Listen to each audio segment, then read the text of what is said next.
오늘 본문의 말씀을 가지고 사랑을 입은 자녀처럼 살자라는 제목으로 함께 말씀 나누도록 하겠습니다. 우리 옆에 계신 분들에게 오늘 이렇게 인사했으면 좋겠는데요.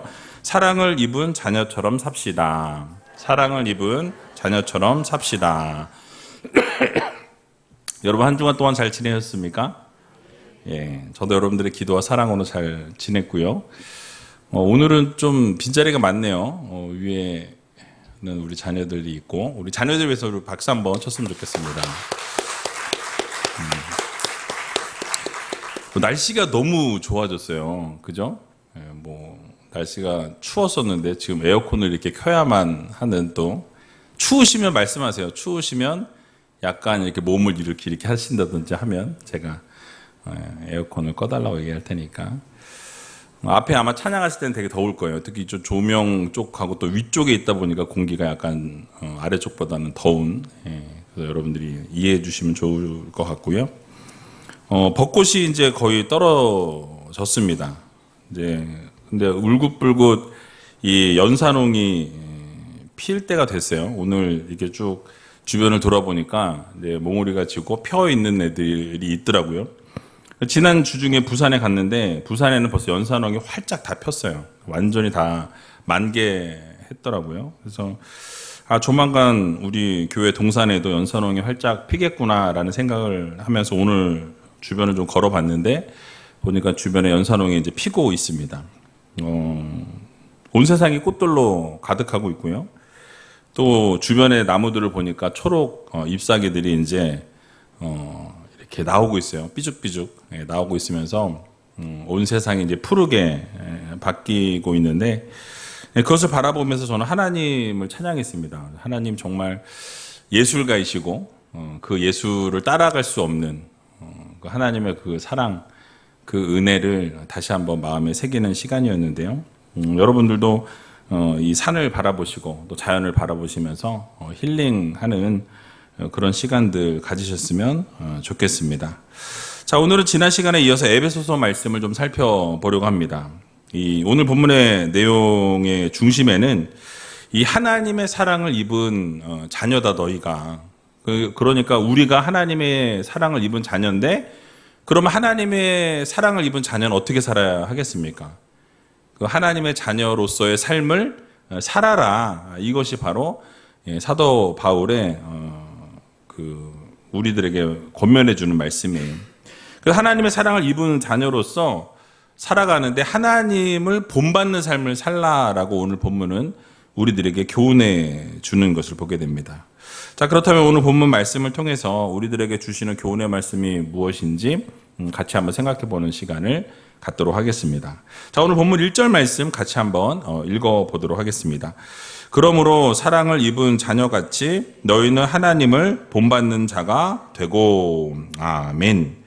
자, 무슨 말씀입니까? 하나님의 사랑을 우리가 받았고 하나님의 자녀로 택하심을 입었기 때문에 어떻게 살아가야 한다라고 말씀하죠? 우리는 하나님의 자녀처럼 이 세상을 살아가야 한다라고 말씀합니다. 그러니까 하나님의 사랑을 받았고 하나님의 자녀로 택하심을 우리가 입었기 때문에 우리는 하나님의 자녀처럼 살아가야 할 뿐만 아니라 하나님의 형상으로 지음을 받았으니까 그 지음받은 형상에 걸맞는 그런 삶을 살아갈 것을 우리들에게 요구하고 있는 것이죠. 그래서 우리가 이 세상 살아가면서 세상에 있는 사람들과 동일한 모습으로 살아가는 것이 아니라 하나님의 형상을 담고 하나님의 인격을 담고 하나님의 성품을 닮은 그런 하나님의 자녀로서 백성으로 이 세상을 살아가라고 권면하고 있는 것입니다. 결국 1절에서 강조하고 있는 것이 무엇이냐면 이 하나님과 성도와의 그 관계를 말하고 있어요. 관계성이 어떠한가에 대해서 강조하고 있습니다. 하나님과 성도 사이가 어떻다라고 말씀하죠? 하나님의 사랑을 입은 뭐와 같이? 자녀같이 그렇게 행하라고 말씀합니다. 그래서 하나님과 성도와의 관계는 우리는 이제 하나님은 창조주시요 우리는 피조물이라고 말을 합니다. 틀린 말은 아니죠. 그러니까 단순히 그런데 하나님이 창조주이시고 우리가 피조물과의 그런 창조주와 피조물과의 관계로 끝이 나는 것이 아니다라는 거예요. 오늘 본문에 보니까 우리가 무엇이라고 말씀하죠? 자녀라고 말씀합니다. 그래서 부모와 자녀와의 관계가 바로 하나님과 우리와의 관계를 설명한 것이다라는 것을 우리들에게 말씀해 주는 것이죠. 자, 그런데 부모와 자녀와의 관계를 딱 떠올리면 여러분 무엇부터 떠오르십니까? 부모님과 자녀와의 관계. 여기 부모님들이 다 있으시고 자녀가 있으실 텐데 자녀로 생각할 때 어떤 그림이 그려지시고 부모라는 단어를 떠올렸을 때 어떤 그림이 그려지시는지 뭐 얘기할 필요는 없고 여러분 한번 그려보세요. 부모 그러면 어떤 그림, 자녀 그림 어떤 그림. 자, 그런데 부모와 자녀의 관계를 떠올려 보면 다 일률적이지 않다라는 거예요. 모두가 다 다른 모습이 그려지고 다른 생각이 들 수 있다라는 거예요. 특히 우리가 처해진 환경에 따라서 부모 그러면 이렇게 그려지고 자녀 하면 이렇게 그려지는 부분들이 여기 앉아 계신 분들 모두가 다 다르다라는 거죠. 왜냐하면 내가 경험한 부모, 내가 경험한 자녀 이 모습이 다 틀리기 때문에 그렇습니다. 일률적이지 않다라는 거예요. 각 가정이 천차만별이라는 것이죠. 어떤 가정은 부모님이 지나치게 엄격한 가정이 있어요. 그래서 뭐 항상 통금 시간이 있고 뭐 하면 뭐 맴매도 맞고 두들겨 맞고 이것도 안 돼, 저것도 안 돼, 이것도 안 돼, 저것도 안 돼. 늘 안 돼, 안 돼, 안 돼 이런 가정이 있죠. 근데 그런 가정일수록 이 자기 자녀들이라고 할지라도 이 사랑으로 대한다라기보다 그게 사랑이라고 생각하는 거죠. 사랑의 방편으로 이렇게 훈계하고 훈육하고 가르치고 언제나 이렇게 틀 안에서 움직이게끔 하는 그런 엄격한 부모님들이 있다라는 거예요. 심한 경우는 어떻습니까? 아이들을 날마다 매로 다스리는 그런 부모님들이 있는 것을 보게 되죠. 요즘에 큰일 납니다. 예전에는 그게 그냥 괜찮을지 모르지만 요즘엔 자녀들이 신고해요. 그런 시대를 우리가 살아가고 있다라는 거죠. 자, 그런데 이런 가정의 아이들은 어떻겠습니까? 부모에 대해서 생각할 때 어떤 그림이 먼저 그려지겠냐라는 거예요. 그러니까 결코 좋은 생각을 가질 수 없다라는 거죠. 그러니까 자기는 커서는 절대 저런 부모가 되지 않겠다. 저런 아버지로 살진 않겠다. 저런 사람이 되지 않을 거라고 다짐하고 또 다짐을 한다라는 거예요. 자, 그러나 정반대의 가정도 있습니다. 부모님들이 자녀를 대할 때 늘 사랑으로 대하고 이 기회가 닿을 때마다 사랑을 표현해주고 안아주고 친밀하게 다가가고 이 칭찬과 격려를 아끼지 않고 자존감을 높이 세워주는 그런 부모님들도 계시다라는 거예요. 우리 우이제교회 부모님들 다 그러시죠? 아멘이 적으시네. 그렇게 못 살았다라고 한다면 지금부터 사시면 돼요.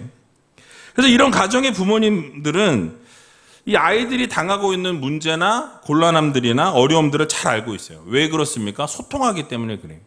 그런 자녀들과 소통하고 어려움은 없는지 힘든 것은 없는지 늘 살펴보기 때문에 문제가 있으면 즉시로 그것을 발견하고 족족 도와주지 않더라도 어떤 결정적인 순간에 아이들에게 도움을 주는 그런 부모님들이 계시다라는 거예요.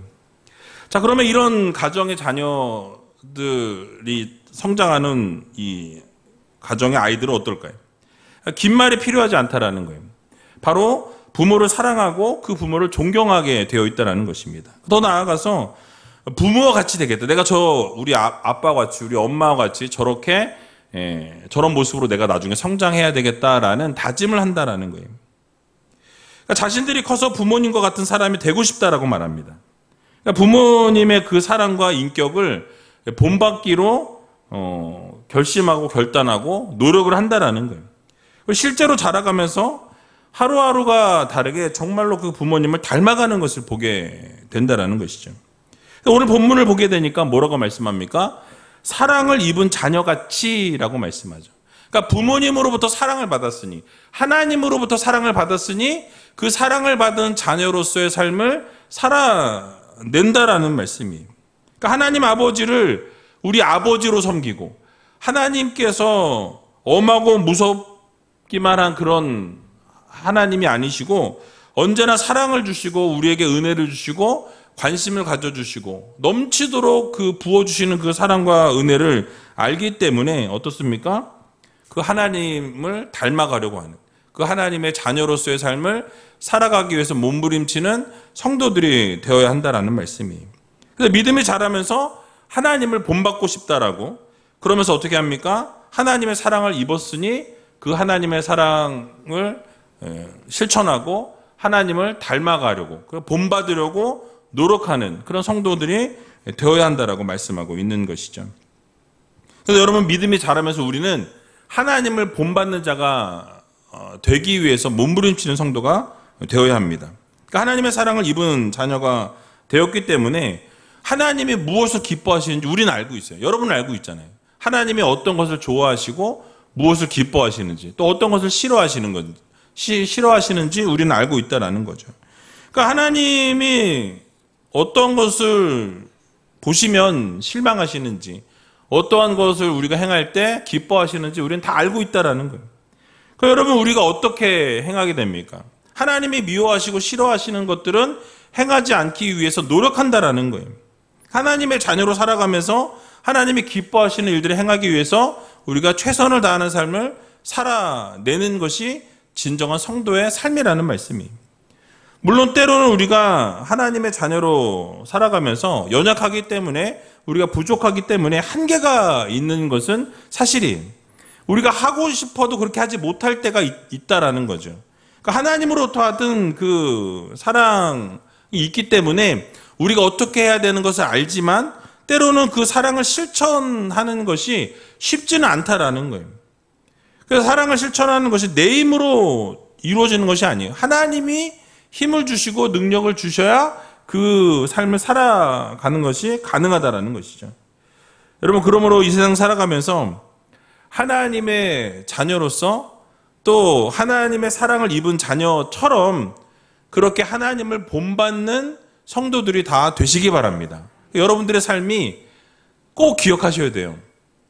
여러분들이 누굽니까? 여러분들의 정체성. 하나님의 자녀다. 그럼 하나님의 자녀로서 우리가 어떻게 살아가야 할까요? 하나님을 본받는 자처럼 살아가야 한다. 이 사실 여러분 꼭 기억하셔서 날마다 하나님의 성품, 하나님의 인격, 하나님께서 어떻게 우리를 사랑하셨는지 그 사랑을 날마다 실천하며 살아갈 수 있는 저와 여러분들이 다 되시길 주님의 이름으로 간절히 축원드립니다. 자, 이어서 2절을 보게 되니까 또 이렇게 말씀하고 있어요. 2절 말씀 같이 한번 읽어보겠습니다. 그리스도께서 너희를 사랑하신 것 같이 너희도 사랑 가운데서 행하라. 그는 우리를 위하여 자신을 버리사 향기로운 제물과 생축으로 하나님께 드리셨느니라. 아멘. 자, 1절의 말씀과 2절의 말씀은 같이 연장선상에 있다라고 보시면 됩니다. 그러니까 하나님의 자녀처럼 행동하고 하나님을 본받는 자처럼 살아갈 것을 말씀하면서 우리에게 뭘 요구하시냐면 바로 예수 그리스도께서 우리를 사랑하신 것처럼 어떻게 해라? 우리도 그렇게 실천해라. 그렇게 사랑 가운데서 행하는 삶을 살라고 우리들에게 권면하고 있는 것을 보게 되죠. 사도 바울이 강조하고 있는 것이 무엇입니까? 세상을 살아가는 성도들이 예수님께서 우리를 사랑하셔서 자신의 몸을 내어준 것 같이 생명을 내어주시기까지 우리를 사랑하시고 십자가에 달려 죽으시기까지 사랑한 것처럼 우리도 이 세상 살아갈 때 어떻게 해라? 그렇게 사랑을 실천하며 살아가는 믿음의 성도들이 되어야 한다라고 말씀하고 있는 것입니다. 그래서 예수님께서 우리를 사랑하셔서 자신을 향기로운 제물로 내어주신 것처럼 우리도 그 사랑을 세상 가운데에서 실천하고 우리를 내어줄 수 있는 믿음의 성도들이 되어야 한다라고 말씀하고 있는 것입니다. 그래서 그 중심에 예수님의 사랑을 우리가 품어야 한다라는 거예요. 주님께서 사랑하신 그 모습이 어떤 모습이었어요? 죽기까지 사랑하신 모습. 자신을 십자가에 내어주시기까지 사랑하신 그 모습을 가지고 우리도 어떻게 해라? 그런 모습을 실천하면서 살라고 말씀해 주고 있는 것이죠. 그러니까 주님께서 이 땅에 오신 목적이 여러분 무엇입니까? 바로 십자가에 달려 죽으시려고 이 땅 가운데 오셨어요. 왜요? 그 시간들을 통해서 우리를 영원한 죽음에서 영원한 생명으로 옮기시기 위해서 이 땅에 종의 형체를 가지고 오셨다라고 성경은 말씀합니다. 이 땅 가운데 오셔서 어떻게 하셨어요? 온갖 고통과 멸시를 다 당하셨어요. 누구 때문에? 우리 때문에. 나 때문에 그런 일들을 주님이 다 당하셨다라는 거예요. 그리고 십자가에 달려 죽으셨다라고 성경은 말씀합니다. 여러분, 그 이유가 무엇입니까? 우리를 살리시고 우리에게 생명 주시고 우리에게 은혜 주시고 영원한 생명으로 옮겨주시기 위한 유일한 길이 바로 예수 그리스도였기 때문이라고 성경은 말씀하고 있는 것이죠. 그래서 여러분, 예수님의 길을 걷는 자들에게 그 주님을 믿기만 하면 구원을 얻는다고 성경은 말씀하고 있어요. 그래서 여러분, 우리 주님께서 이 생명을 내어주시고 우리를 위해서 죽으셨다라는 이 사실을 믿는 자들마다, 그것을 우리가 고백하는 자들마다, 인정하는 자들마다 영원한 생명을 얻게 된다라고 성경은 우리들에게 말씀하는 것을 보게 되죠. 그래서 로마서 10장 10절에 보니까 이렇게 말씀하고 있습니다. 같이 한번 읽어보겠습니다. 사람이 마음으로 믿어 의에 이르고 입으로 시인하여 구원에 이르느니라. 아멘. 그러니까 마음으로 믿어서 의에 이르고 입으로 시인하면서 구원에 이른다고 말씀해요. 그러니까 우리가 입으로 누구를 시인하면, 예수 그리스도를 시인하면, 예수 그리스도가 나의 구세주이다, 주님께서 나를 위해 죽으셨다라는 이 사실을 인정하고 시인하고 고백하면 어떻게 돼요? 하나님께서 우리를 영원한 생명으로 옮기신다라고 약속하고 계신 것입니다. 또 로마서 10장 13절에도 보면 동일하게 이렇게 말씀합니다. 같이 한번 또 읽어보겠습니다. 누구든지 주의 이름을 부르는 자는 구원을 얻으리라. 아멘. 그러니까 주님의 이름을 부르면 어떻게 하신대요? 구원하신다고 약속하고 계세요. 그러니까 여러분들이 주님을 시인하고 주님을 인정하고 주님을 부르기만 하면, 그러면 어떻게 하신다고요? 여러분들의 삶을 하나님이 책임지신다, 영원까지 책임져 주신다라는 이 사실을 여러분들 모두 믿으시기 바랍니다. 그래서 우리가 마음으로 믿고 입으로 시인하고 주님의 이름을 부르면서 살아가게 될 때 여러분들의 인생은 누구에게 달려있다? 하나님께 달려있다. 하나님이 여러분의 인생을 책임져 주시고 영원한 생명을 주신다라는 거예요. 결국 구원을 얻게 된다. 여러분, 이 사실을 모두 믿으시기 바랍니다. 너무나 단순한 진리인데 이 진리를 믿는 자와 믿지 않는 자가 극명하게 나뉘어진다라는 거예요. 믿는 자는 영원한 생명으로 가고 믿지 않는 자는 어떻게 되어집니까? 지옥으로 가는 거예요. 회색지대는 없습니다. 중간지대는 없어요. 천국과 지옥이 있을 뿐이라는 거예요. 그러면 우리는 어떻게 하면 되겠습니까? 주님께서 명령하신 대로 이 세상 살아가면서 예수님의 말씀대로 예수님이 사랑하신 것처럼 우리도 그렇게 사랑을 실천하는 성도들이 되어야 한다라고 말씀하고 있어요. 그러니까 우리가 잊지 말아야 될 것은 무엇이냐면 그 예수님의 그 사랑은 진정한 사랑이었다라는 거예요. 사랑의 최고봉이었다. 왜요? 죽기까지 사랑하신 그 사랑. 십자가에 달려 죽으시기까지 우리를 사랑하신 그 사랑이었기 때문에 우리가 그렇게 죽기까지 사랑하는 그 사랑을 실천하기는 쉽진 않지만 어떻게 해야 돼요? 그렇게 실천하기 위해 노력하는 성도들이 되어야 한다는 말씀이에요. 자신을 버리기까지 사랑하신 그 사랑, 그래서 영원히 죽음을 맞이할 수밖에 없었던 우리를 살리신 그 사랑을 여러분들 모두 마음 깊이 새기시기 바랍니다. 그러므로 우리가 이 세상 살아가는 동안 예수님의 사랑을 실천하는 성도가 되어야 할 것입니다. 나를 드러내는 것이 아니라 예수님의 그 사랑을 드러내는, 예수님의 은혜를 드러내는 성도들이 되어야 한다는 거죠. 여러분, 사실 그 주님의 사랑을 우리가 갚을 방법이 있습니까? 무엇으로 갚겠습니까? 우리가 영원히 죽을 수밖에 없었던 우리가 영원한 생명으로 옮겨진 이 은혜, 이렇게 값없이 주어진 그 사랑, 이걸 뭘로 갚겠어요? 평생 갚아도 갚을 수 없는 하나님의 사랑이라는 거예요. 그래서 여러분 이 사실을 기억하면서 날마다 주님께 감사하고 하나님 앞에 찬양하고 하나님이 기뻐하시는 삶을 살아 올려드리는, 예수님의 그 사랑을 날마다 실천하며 살아갈 수 있는 저와 여러분들이 다 되시길 주님의 이름으로 간절히 축원드립니다.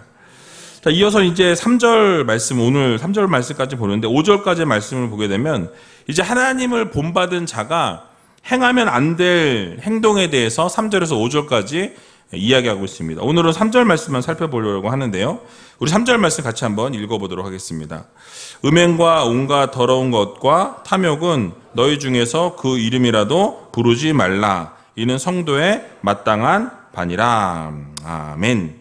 자, 여기서 지금 성도가 이름이라도 부르지 말라는 것은 뭐예요? 하지 말라는 거예요. 버리라는 거예요. 그러니까 버려야 될 것을 지금 이 3절에서 세 가지를 말씀하는데요. 음행과 온갖 더러운 것과 탐욕을 버리라라고 말씀하고 있어요. 그것은 이름도 부르지 말아라. 이름을 부른다는 것은 무엇입니까? 그러니까 그것을 그냥 입 밖에도 내지 말라는 그런 말이에요. 그것을 아예 그냥 행하지 말라. 절대 이런 일을 행하면 안 된다라는 것을 말씀하고 있는 거예요. 왜요? 에베소 성도들이 그러한 일들을 계속해서 행해왔기 때문에 너희들이 그런 일에 다시는 연루되어서는 안 된다라는 것을 강조하고 있다라는 거죠. 자, 그럼 먼저 이 하나님께서 버려야 될 것 가운데 첫 번째 음행이라고 말씀하는데요. 이 음행이라는 이 단어는 이 영어로는 포르노그라피의 어원이 되기도 합니다. 그러니까 고대 헬라어에서는 이 부도덕한 성행위를 말씀하고 있어요. 그러니까 정상적인 어떤 부부 관계를 떠나서 이루어진 어떤 성적인 관계를 말씀하고 있는 거죠. 그러니까 사도 바울이 이 당시에 사역하고 있을 이 헬라 세계는 이 공창제도가 성행했습니다. 나라에서 이것들을 어떻게 그냥 돈을 주고 몸을 사고 파는 그런 성적 행위를 그냥 인정해줬다라는 거예요. 그래서 아프로디테 여신전에는 이 신전의 창기들이 있었다라는 거예요. 그 신전의 창기들과 그 제사를 위해서 참여했던 사람들이 사이에서 성적인 그런 관계들이 이루어졌다라는 거예요. 그래서 성적으로 상당히 방종되었던 사회였습니다. 그래서 에베소 교회 교인들 역시도 이방인들이 되게 많이 있었던 교회였기 때문에 그들이 과거에 그런 악행들을 저질렀던 사람들이라는 거예요. 그 사람들이 어떻습니까? 지금 예수 그리스도를 믿어서 바르게 세워져 있고 하나님을 바르게 섬기고 있지만 다시 그 모습으로 돌아갈 위험성이 있어요, 없어요? 있다라는 거예요. 그 이전에 그런 일들을 행해왔기 때문에 그래서 너희가 전에는 어두움이었지만은 이제는 어떻게 해라? 그런 어둠의 일을, 음행의 일을 이제는 완전히 버려라. 그것을 바라보지 말아라. 이름이라도 올리지 말아라. 지금 이렇게 사도 바울이 강조하고 있는 거예요. 성적인 범죄를 완전히 단절시켜라 라는 것을 교훈해 주고 있는 말씀입니다. 두 번째 버려야 될 것으로 온갖 더러운 것이라고 말씀하고 있죠. 이 단어는 아카다르시아 파사라는 단어가 쓰였는데요. 이 단어의 이 단어가 쓰여져 있는 본문이 어디에 있냐면 예수님께서 이 죽은 사람의 썩은 시체를 비유하실 때 이 단어를 사용했어요. 그러니까 완전히 썩어져 있는, 완전히 더러운, 완전히 썩어서 부패져 있는 그런 상태, 그것을 말씀합니다. 그래서 근데 앞에서 언급했던 성적인 방종뿐만 아니라 더 나아가서는 잘못된 어떤 종교 이념이나 부정한 생각이나 정욕 등 모든 이러한 죄악들을 다 포괄하는 단어라고 생각하시면 돼요.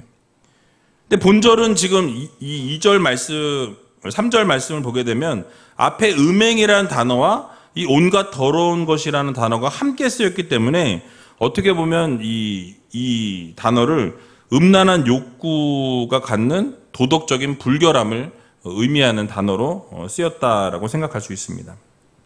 그래서 여러분 무엇입니까? 음행도 버려야 되고 온갖 이런 더러운 생각과 그러한 어떤 도덕적인 불결함들도 버려라 라는 것을 지금 이 사도 바울이 말씀하고 있다라는 거죠. 세 번째로 버려야 될 것은 탐욕이라고 말씀합니다. 그러니까 탐욕은 여러분들이 뭐 아시는 것처럼 우리에게 어떤 주어져 있는 것 이상으로 소유하거나 그 이상으로 누리려고 하는 어떤 욕구, 잘못된 욕구를 말씀하고 있어요. 그래서 마찬가지로 앞선 두 단어와 함께 나열되어 있기 때문에 그 두 단어와 함께 이 성적인 어떤 의미를 내포하고 있다라는 거죠. 그래서 불타오르는 과도한 성적인 욕구나 정상적이지 못한 빗나간 성적인 욕구를 말씀하고 있습니다. 그래서 이러한 성적 욕구도 버려야 된다라고 사도 바울이 말씀하고 있다라는 거죠. 그러니까 위에 이 세 가지 단어는 서로 관점이 약간 다르고 사용되어지는 단어의 의미가 다르지만 모두 성적인 범죄와 관련되어 있다라는 거죠. 그래서 사도 바울은 그리스도의 희생적인 사랑으로 이 구원을 얻은 성도들이 경계돼야 될 것이 무엇이냐? 바로 성적인 이런 부분들이 문제가 있어서는 안 된다라고 말씀하고 있는 거예요. 그래서 뭐라고 말씀합니까? 그 이름이라도 부르지 말라라고 말씀하고 있어요. 이 말씀은 무엇입니까? 곧 예민하게 반응해야 한다라는 거예요. 예민하게 반응하지 못하면 어떻게 되어지겠습니까? 결국 문제가 발생하게 된다라는 거죠. 그 당시 헬라 세계에서는 이런 성적인 문제가 지극히 어떻게 보면 일상화되어 있었던 그런 문화였어요. 그런 시대였다라는 것입니다. 그러니까 하나님께서 보실 때는 그것이 분명히 어마어마한 죄악이었지만 이미 이방인들에게는 어떤 상황입니까? 그게 일상적인 상황이었다라는 거. 그냥 평상시 자기들이 살아가면서 그런 죄악을 저지르면서도 전혀 죄같이 느껴지지 않는 그런 상황에 놓여 있었다라는 거예요. 그러니까 사도 바울이 그것을 알고 있었기 때문에 이러한 일에 대해서 너희가 예민하게 반응하고 그 죄에 대해서는 이름도 뱉지 말고 모양이라도 버리라고 말씀하는 거예요. 그래서 데살로니가전서 5장 22절에도 악은 모양이라도 버리라라고 말씀하고 있는데 그 이유가 무엇입니까? 바로 이러한 것들을 그냥 내버려 두게 되면 결국 그러한 모든 문제들이 어떻게 돼요? 우리가 그냥 그 죄를 그냥 마음대로 저지르고 살아가게 된다라는 것을 교훈해 주고 있는 것입니다. 여러분, 죄라는 것이 무엇입니까? 민감하게 반응하지 아니하면 그 죄 가운데 우리가 빠질 수밖에 없다라는 거예요. 그리고 죄라는 것을 잊고 그냥 살아가게 된다라는 거죠. 그러니까 죄에 대해서 민감하게 반응하지 못하면 결국 죄의 나락으로 떨어지게 되는 우리를 발견하게 된다라는 거죠. 예전에 여러분들 그런 예를 아마 들어보셨을 거예요. 그 개구리를 처음부터 뜨거운 물에 탁 집어넣으면 어떻게 됩니까? 아, 뜨거워! 그리고 탁 튀어나가겠죠. 근데 처음에 그냥 물에다가 밑에서부터 끓이면 그냥 좋다 하고 수영하다가 그냥 갑니다. 이유가 뭐예요? 죄라는 게 그런 거예요. 하나 내어주기 시작하면 시간이 지나면서 익숙해지게 되고 익숙해지다 보면 죄가 죄인지를 모르고 그냥 그 일들을 행하게 되는 우리를 발견하게 된다라는 거예요. 여러분, 그래서 하와가 죄를 짓게 된 원인, 그 이유가 무엇이었습니까? 그 보암직도 하고 먹은직도 했다고 처음에 보기 시작했다라는 거예요. 보면서 어떻게 되어집니까? 선과 악을 알게 하는 나무의 실과를 먹지 말라고 했는데 정령 죽으리라라고 말씀하셨는데 그 생각이 어떻게 바뀌어집니까? 보암직도 하고 먹음직도 하는, 처음부터 보기 시작했어요. 보다 보니 어떻게 돼요? 먹음직도 할 것 같은데 이러면서 어떻게 돼요? 먹어버리는 그런 일들이 발생한다라는 거예요. 계속 보다 보면 우리도 모르는 사이에 그 죄악이 우리를 삼키는 시점이 오게 된다라는 것이죠. 그러므로 사소해 보이는 죄들, 여러분 아무런 죄의식이 없이 경계심 없이 대할 수 있는 어떤 그런 죄악들이 어느 순간 쌓이다 보면 어떻게 되어집니까? 우리가 감당할 수 없는 큰 어떤 죄가 될 수 있다는 사실을 기억해야 한다는 것입니다. 죄에 대해서만큼은 민감하게 반응하는 성도가 되어야 한다는 것을 우리들에게 교훈해 주고 있는 말씀이에요. 그래서 이사야 52장 11절에 보면 이렇게 말씀합니다. 우리 같이 한번 읽어보도록 하겠습니다. 너희는 떠날지어다 떠날지어다 거기서 나오고 부정한 것을 만지지 말지어다 그 가운데서 나올지어다 여호와의 기구를 매는 자여 스스로 정결케 할지어다. 아멘. 여러분, 무엇입니까? 결국 그 죄로부터 떠나라고 말씀하고 있어요. 그 죄로부터 나오라고 말씀합니다. 그래서 악은 그 모양이라도 버리라고 말씀하죠. 우리는 그래서 죄로부터 떠나야 되고 부정한 것은 보지도 말고 만지도 말고 그 죄 가운데서 완전히 나올 수 있는, 떠날 수 있는 그런 믿음의 성도들이 되어야 한다라고 말씀하고 있습니다. 그러니까 하나님께서 원하시는 것은 무엇입니까?